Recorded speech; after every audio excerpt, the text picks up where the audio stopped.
कहीं विवाद तो कहीं पुराना इतिहास। संभल की कहानी में छुपा वो इतिहास जो सामने नहीं आता तो शायद मिट ही जाता है। संभल में मस्जिद मंदिर की जगह बनी है। संभल में दशकों पुराने बंद मंदिर मिल रहे हैं। संभल में हिंदू आबादी कम होने के साथ इस क्षेत्र का स्वर्णिम इतिहास भी खो गया। लेकिन संभल हिंसा के बाद इस पूरे क्षेत्र की छानबीन करने के दौरान जो चीजें सामने आ रही हैं, वो हैरान करने वाली हैं। इसी कड़ी में संभल में एक बावड़ी मिली जिसकी खुदाई लगातार की जा रही है। संभल बावड़ी की खुदाई में अब दूसरी मंजिल मिल गई है। आइए समझते हैं क्या है संभल का पूरा मामला। दरअसल संभल की बावड़ी में 11वें दिन भी खुदाई जारी है। इस दौरान संभल बावड़ी की दूसरी मंजिल का दरवाजा नजर आया है। इससे पहले संभल बावड़ी में पहला दरवाजा नजर आया था, जिसमें मलबा हटाए जाने के बाद सीढ़ियां नजर आ रही थी। ऐसे में सवाल उठ रहा है कि आखिर चंदौसी इलाके में स्थित ये राजा की बावड़ी कितने मंजिला है। कुछ जानकार इस बावड़ी का 3 मंजिला होने का दावा कर रहे हैं, लेकिन इस बावड़ी की खुदाई जारी है। इसमें कितनी मंजिलें हैं, इसका पता खुदाई समाप्त होने के बाद ही चल सकेगा। इस समय यहाँ पर दर्जनों मजदूर मलबे को हटाने का काम कर रहे हैं। इस ऐतिहासिक बावड़ी के साथ कुएं ढूंढने का भी काम जारी है। आइए जानते हैं बावड़ी का इतिहास क्या कहता है। संभल बावड़ी का इतिहास।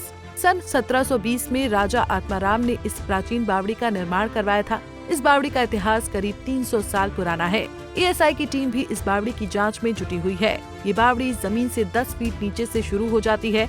इसकी गहराई करीब 30 फुट मानी जा रही है। बावड़ी में एक कुआं और 100 मीटर से ज्यादा लंबी सुरंग मौजूद है।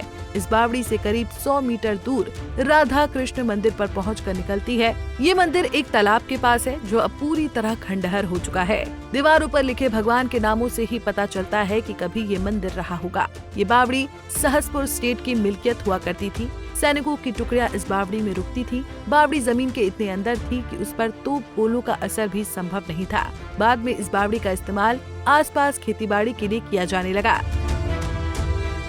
बता दें, संभल में छानबीन का काम शाही मस्जिद में किए सर्वे के दौरान हुई हिंसा के बाद शुरू हुई और उपद्रवियों की खोजबीन की जाने लगी तो बिजली चोरी का खुलासा हो गया। इस विवाद के बाद यहाँ पर कई मंदिर मिले जो लंबे समय से बंद थे।